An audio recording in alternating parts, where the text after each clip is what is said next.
நிறுத்த சொல்கிறீங்களா இல்லை என்னையே நிறுத்த சொல்கிறீங்களா? இது தேனப்பன் பேசினார் இல்லையா, அந்த குட் பேட் அக்லி மியூசிக்கை பற்றி இளையராஜா சொன்னார், அதெல்லாம் சொன்னாங்க. அதெல்லாம் கரெக்டு. அதுக்கு ரொம்ப நம்முடைய அருமை நண்பர் கங்கை அமரன் தான் கொஞ்சம் ஆவேசமாக பேட்டி கொடுத்தாரு, அதை பற்றி சொன்னார். அது கிளைமேக்ஸில் ஒரு விஷயம் நடந்தது. அந்த கங்கை அமரன் பேட்டியெல்லாம் பார்த்துட்டு இளையராஜா சொன்னாராம், முதல்ல இவன் மேலே கேஸ் போடணும் அப்படின்னாராம். அதாவது சில சமயம் என்ன ஆகிடுது, சிலர் சினிமாவில் ஏதாவது சாதாரணமாக சொன்னால் கூட அதை எப்படி பெரிய விஷயமாக்கி ஒருத்தருக்கு எப்படி கெட்ட பேர் உண்டாக்குறதுங்கிறது வந்துடுது. அவ்வளோதானே ஒழிய இது நமக்கு மேட்ரு இல்லைன்னா சில விஷயத்த ரொம்ப பெருசாக்கிடுறோம். அந்த ஒரு காரணத்துக்காக தான் சொல்லப்படுது. ஏன்னா கங்கை அமரனை பற்றி நாங்கள் ஜாலியாக சொல்ல முடியும். ஏன்னா நல்ல ஃப்ரெண்டு எங்களுக்குள்ள.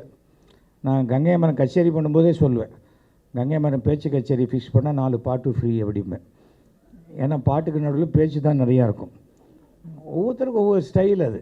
அதனால் அந்த ஃப்ரெண்ட்லினஸ் தானே வழிய சினிமாவுக்குள்ளே இருக்கக்கூடிய எந்த சண்டையும் நிரந்தரமான சண்டையே கிடையாது. அது அந்த டயத்தில் எமோஷ்னலாக வெளில வருதே தவிர அது ஒன்றுமே இல்லை. அதே சமயத்தில் ஒரு இடத்துல பிரச்சனை இருக்குது, ஒருத்தர் நல்லவர் அப்படின்னா அதை மேடை ஏறி சொல்கிறதுக்கு இன்னொரு நல்லவரால் தான் முடியும்.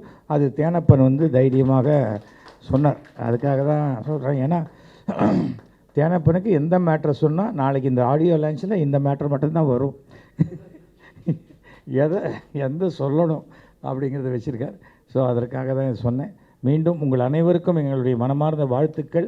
மேக்னா ஏன் இங்கே பண்ணுறாங்க சும்மா விளையாட்டுக்கு தான் சொன்னேன்.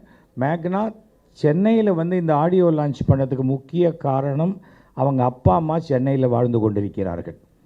அப்பா அம்மா வரணும், அவங்களுக்கு முன்னாடி இதை பண்ணணும்னு. மாதா பிதா குரு தெய்வம், பெற்ற தாய் தந்தை கல்வி போதிக்கக்கூடிய ஆசிரியர், இவங்களுக்கு கொடுக்கக்கூடிய மரியாதை நமக்கு கடவுளுடைய அருள் நேரடியாக கிடைக்கும்.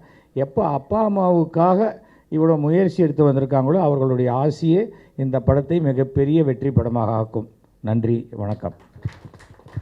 இந்த சாங்ஸ் சார், இந்த சாங்கும் இந்த ட்ரைலரும் பார்த்துட்டு சொன்னீங்க இதில் ரொம்ப கிளாமராக இருக்குது அப்படின்னு சொல்லிட்டு. ஒரு ஃபியூ மந்த்ஸ் முன்னாடி ஒரு ஃபயர்னு ஒரு படம் வந்துச்சு. அந்த படத்தில் இருக்கிற விட அந்தளவுக்கு ஒன்றும் இதில் அந்தளவுக்கு கிளாமர் ஒன்றும் இல்லையே இதில். நான் சென்சாரில் இருந்தவன். அடிப்படையாகவே இதில் ஒன்று சொல்லுவாங்க, இந்த படத்தை பற்றி பேசும்போது இன்னொரு படத்தை கம்பேர் பண்ணக்கூடாதுன்னு சொல்லுவாங்க. அதுதான்.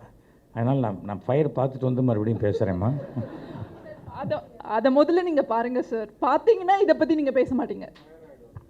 இதை பற்றி பேச தானேமா வந்திருக்கேன்.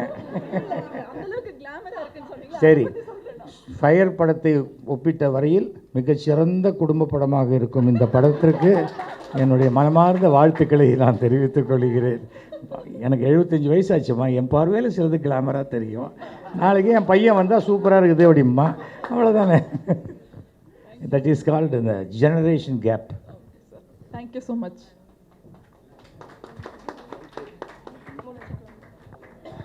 Okay, thank you so much.